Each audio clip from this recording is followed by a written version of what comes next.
Sora 2 drops, and my Instagram feed and on X is just filled with Michael Jackson videos. They like literally brought the man to life, and I just saw Michael Jackson working at Target, working at Starbucks, doing like jackass videos, doing stand up comedy. It was like, what is going on? It feels so real. Every single soul in this building better know this is my house. I run this. Stomp and clap it, big feet on the floor, purple thunder coming through the door. Hey, hey! You think I'm just glittering high notes? Nah, man, tonight I'm gonna show the whole world I'm more than the king of pop. I'm the king of getting down and stomping people out, you hear me? When that bell rings, I'm not singing, I'm swinging. I'm a moonwalk all over. Here comes Michael!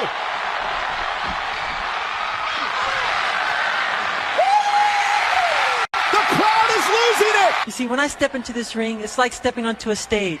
The lights, the rhythm, the energy, it's all mine. And this Sunday, that big man thinks he's gonna bully me? What's going on, everyone? Welcome to another Augmented Imagination podcast. What's up, Jonny? We're back. We're back with another one.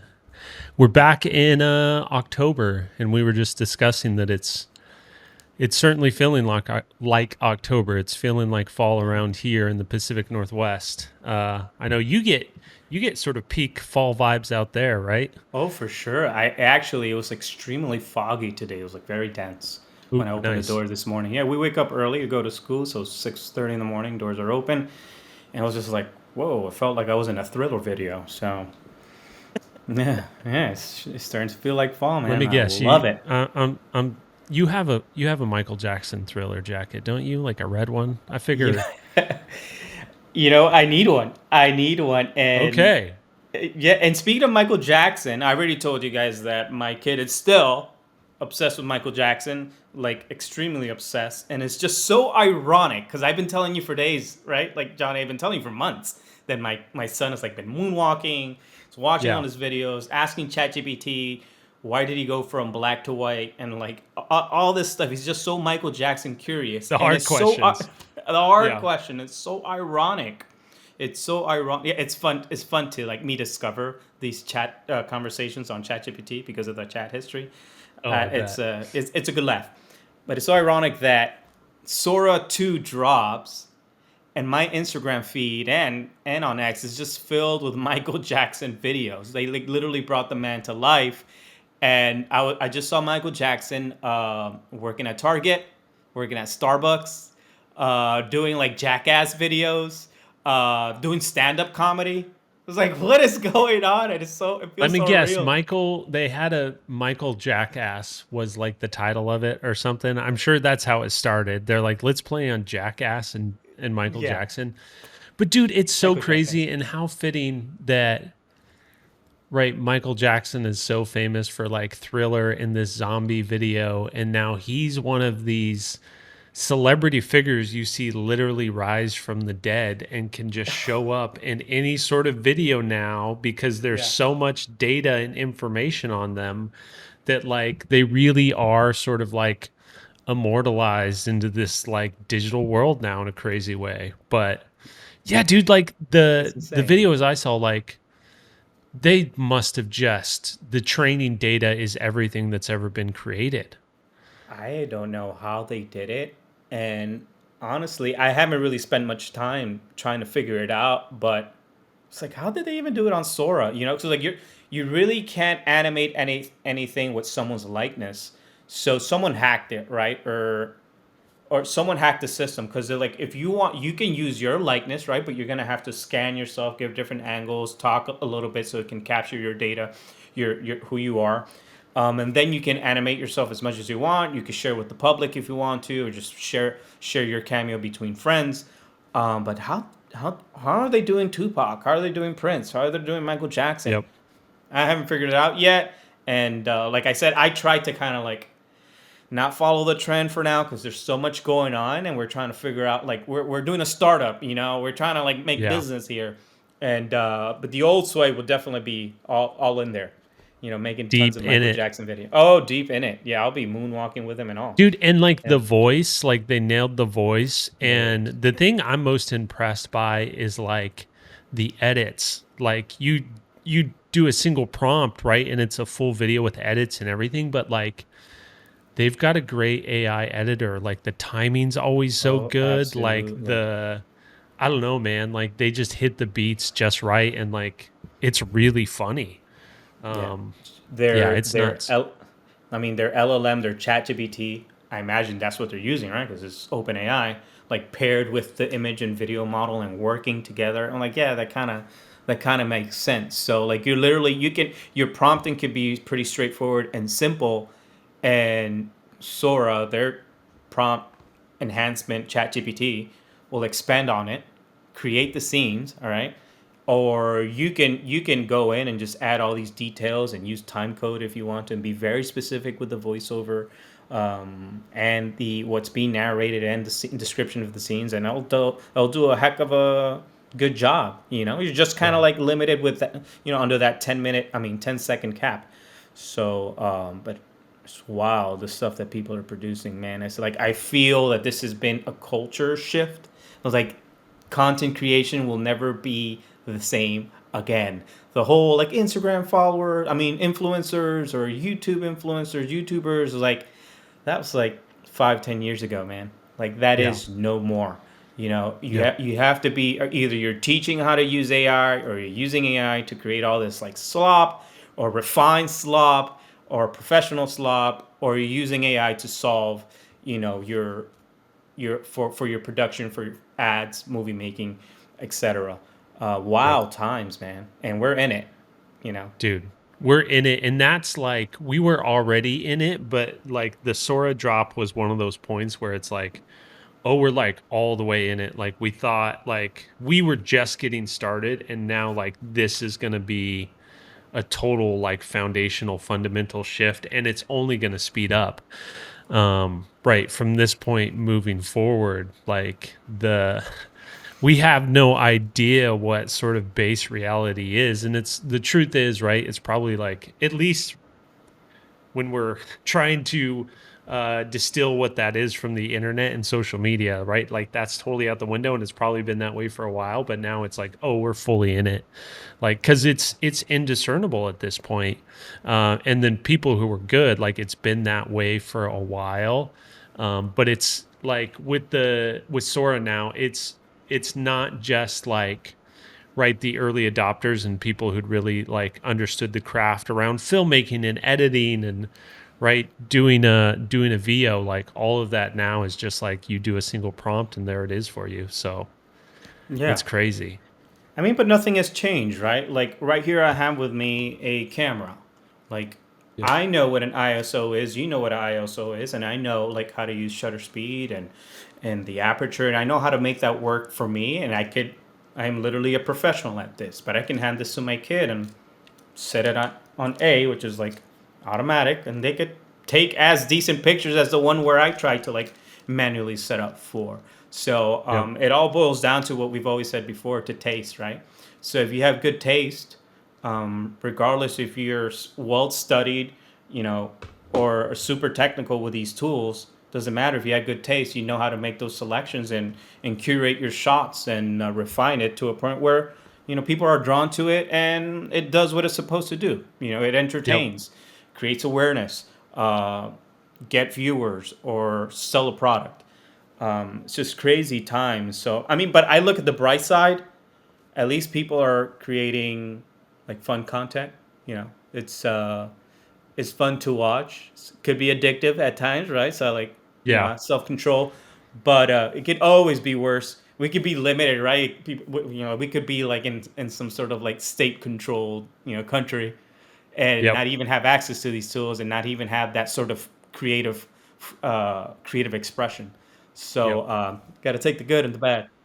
Like we're entering this time where it's like it's all about abundance, right? In this sort of like crisis of abundance, and it's like happening with content already, where it's going to be such a flood and everybody can make it so quickly, and it's so, yeah, so engaging and so hilarious. We had another little AI meetup here last week, and we were sort of playing around with it in real time just on your phone, right? Wow. And we did like like a version of Shark Tank, but it's like if your pitch doesn't get approved, you get dropped in an actual Shark Tank, just like shit like that. And Crazy. you can boil it down to one prompt, and then the AI just gets it and like finds the humor in that and riffs on it and like spits it back out to you. It's crazy. I was also talking about when something like the AI is doing that much of the sort of like creative lifting for you, it creates this really interesting like feedback loop with like us as a species, because it's just like trained up on all of our data, so like this is like the distillation of like what it sees in us, and it's feeding it back to us, and to Oh, see totally. that with just like one prompt is pretty fascinating. And yeah, dude, they definitely consumed a lot of like 90s commercials and like Oh, Nickelodeon, and like all all of of it that. is right there. I know All you, the stuff yeah, that all the stuff that you and I you were loved and making some good enjoyed. stuff.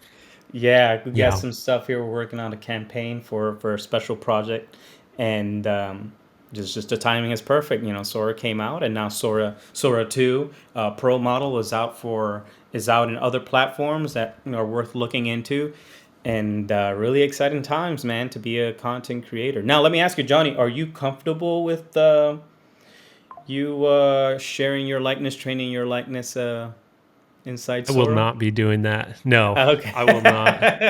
I mean, I don't knock anybody that does, but I'm definitely of the opinion that I don't trust Sam Altman, and don't trust OpenAI. And so the idea of like, again, giving up all of that data and sort of handing over that information about yourself to them, I just have like reservations about, right? So the same thing, like the motivation, right, that inclined us to build something like supermodels, where it's like, okay, I still want to own my portfolio, and I want to be able to activate that with AI in a way that scales, but I don't necessarily want to give up my information. uh the same thing is true with like Sora and like scanning yourself in, and Oh yeah. now that's totally ingested. We are Because literally. dude, No, I yeah. was gonna say, you just reminded me. It just hit me. This is literally what we were trying to prevent the people to from doing with the Souls ad. Every word spoken, every door opened, every door closed. We are more than data. We are decision, rhythm, soul. But we handed it over willingly. Yeah, dude, Yeah. 100%. Like, it's When that everyone's just like essence. willy nilly doing it, right? Your essence Yep. is being sucked, But I can put and myself anywhere, I can put yeah, myself in anything. And like, that being said, like, I would totally do it with like a character, but it's not me personally. Like, yeah. the idea of like creating a character and then training that up and being able to like produce endless content with it, like, sounds fucking rad. But I'm just like, yeah, I definitely have reservations about like putting my own face in there. But that being said, we're also posting our faces all over YouTube, so I'm sure Yeah, I this will know. I get like kind of. some model out there is already trained on your face, my face, and all the stuff that we've Yep. been. Like someone can easily, train something on me and just like scrape a podcast and train on my voice and on my likeness Yep. and just do whatever they want. It's not. It's funny. It's funny because I've been asking these a lot of my creative friends if they're comfortable in doing it or not. Some have the same sentiment as you. Others are just like, I don't care. I'm going all in, because there's a cool little feature where I can train myself and I could tag you if you trained yourself, and we can now appear together in the same scene. It's great. So Yeah. it's Yeah. like, it's okay. That's cool. It's cool. It's not. It's cool. I'm still not gonna do it. I might change my mind. I don't know. But you know who I think is doing it right is Purrs. And I just want to show you. This is like a little reaction moment. I want to show you what he's been doing. So what he did is Purrs, who's one of like the lead trainers for Comfy UI and like community leader. If you use Comfy UI, you know who Purrs is. He's been using Sora, and he's been using Sora. He trained Sora on his likeness, and he's making videos of himself promoting Comfy UI. Yeah. So it's like super super crazy, and he also kind of like open sourced and just made his likeness available to everyone, so anyone can literally just tag Purrs inside Sora and create videos of him. Um, Even if you don't make it public, he knows what videos you're creating. So like at least they're Yeah. transparent there, right? Yep. So like you have the options of making your video public or leaving it as a draft, but even drafts are viewable by that model of of that person's likeness. So I just want to show you one of his videos here of him just like Yeah, I mean, it's like brand hilarious. building, content production 101, like it does everything you're supposed to do and like allows you to do it at scale, right? Yep. Check this out. Dude, Let me know look if you hear the sound. This is Purrs. Okay. Got it. Let's get it.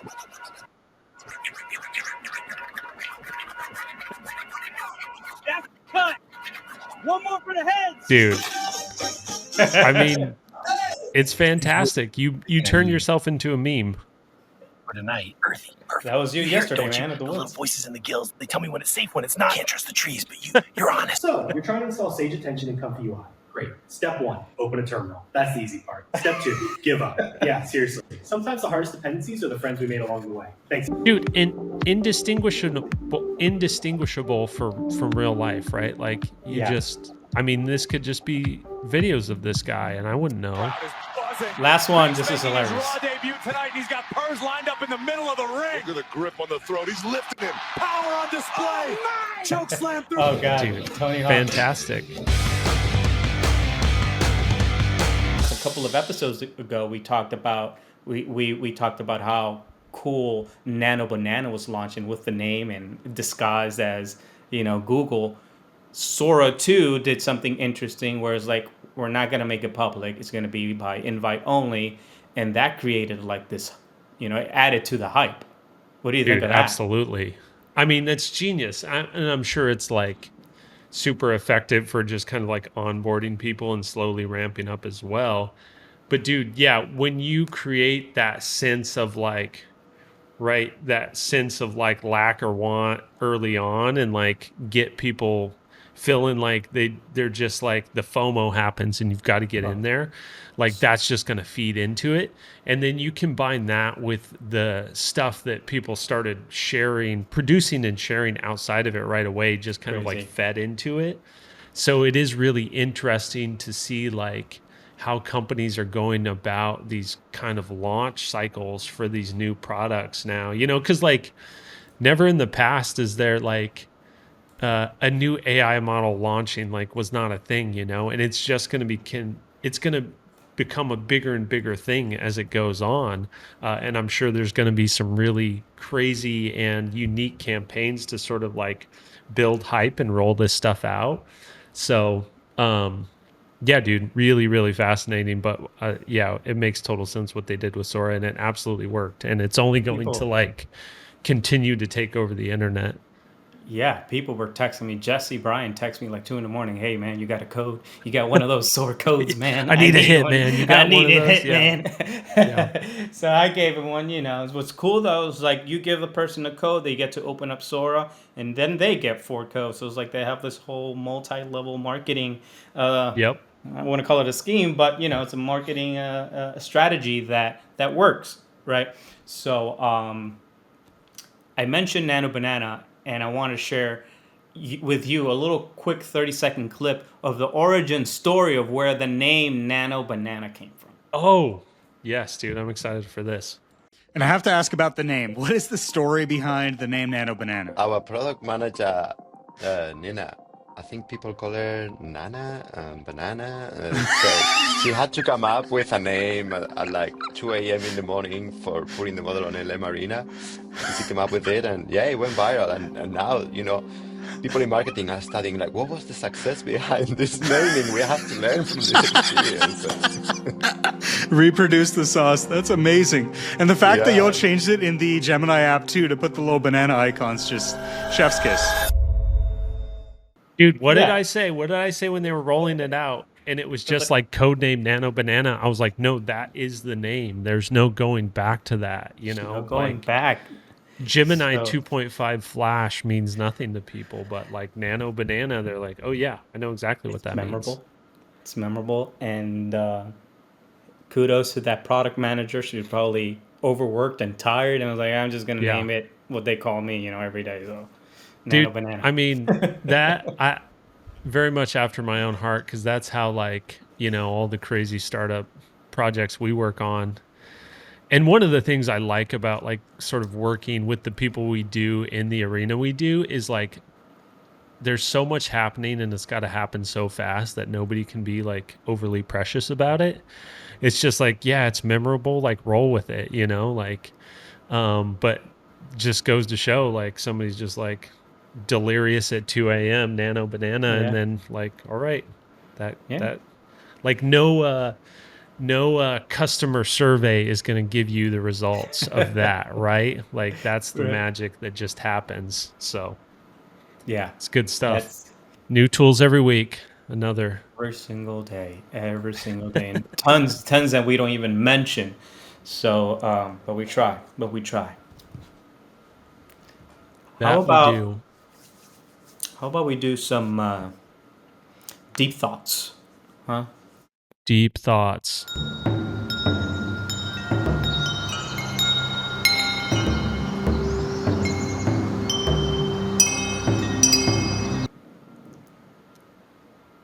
The guide for the advanced soul. Okay, so again, the way this book works, Sway. Picture the book. Picture it in your mind's eye, and then I don't know if you're going to have to communicate telepathically with my hand, so I open the appropriate page. Picture the book in your mind's eye. Hold a question in your head that you want answered. I'm gonna read your mind and figure out what that question is, and then I'm gonna open to the appropriate page. Your hands are now my hands, so open that book. Wow. I mean, this feels kind of fitting based on what we were just saying about. Okay, I've got it. All right. Disillusionment with yourself must precede enlightenment. Oh. So you must dissolve yourself before you can proceed into enlightenment. That feels fitting because I was trying to telepathically pull the question from your head. Yeah. So that I could answer it with my hands. Right. And there we go. Yeah. We had to dissolve ourselves and then become yourselves. Yeah. I shared a quote yesterday that artists don't believe in labels. Don't lock in on this one thing, Absolutely. Which all like it all comes back to like identity and like all these different masks we wear, which you have a collection of again because you like to explore and break those things, right? Oh, you got a new one for us? I got a new one. I got a new mask. If I find it. Are you ripping it out of a package right now? Kind of. So I got this gas mask. Your eyes through that, dude. That is so good. My kids tell me I fart too much, so... So you brought the gas mask. I brought the gas mask. So you tell them, quit complaining, put on the mask. Put on the mask. Accept me for who I am. Yeah. Continuing to roll along, it's constantly sort of evolving in this space and in this industry, which moves so fast. But I feel like, we're just sort of bobbing and weaving our way through it while, again, keeping our eyes on the prize with that sort of like belief statement and that overall message. But pivoting and doing whatever it takes, like adapting to allow us to keep going and keep building. So that's where we're at. And appreciate everybody tuning in, following along, and joining in on the fun. Yeah, thanks for watching. Every Tuesday we drop the podcast. We haven't been dropping it on the time where that is supposed to, but it's dropping on a Tuesday. Friday spaces have moved up an hour. It's not going to be 9 a.m. Pacific time. It is going to be 9 a.m. It's not going to be 8 a.m. Pacific time. Yeah, they moved back, not up. Yeah, later in the day. Moving up. So 12 p.m. if you're in New York, 9 p.m. if you're in the Seattle, Portland, California area. Can't wait to see you there. Cool. Yeah. Yep. Excited. And we always it makes sense to do that. We noticed the room was getting more full when we would go a little bit longer on the spaces. So I'm excited we're moving it back. I think it makes sense, and then we'll just continue doing what we're doing, but make it more convenient for everybody to tune in. Yep. Well, all right, everyone. Thanks for watching. Thanks for tuning in, and we'll see you guys next time. Peace. Peace.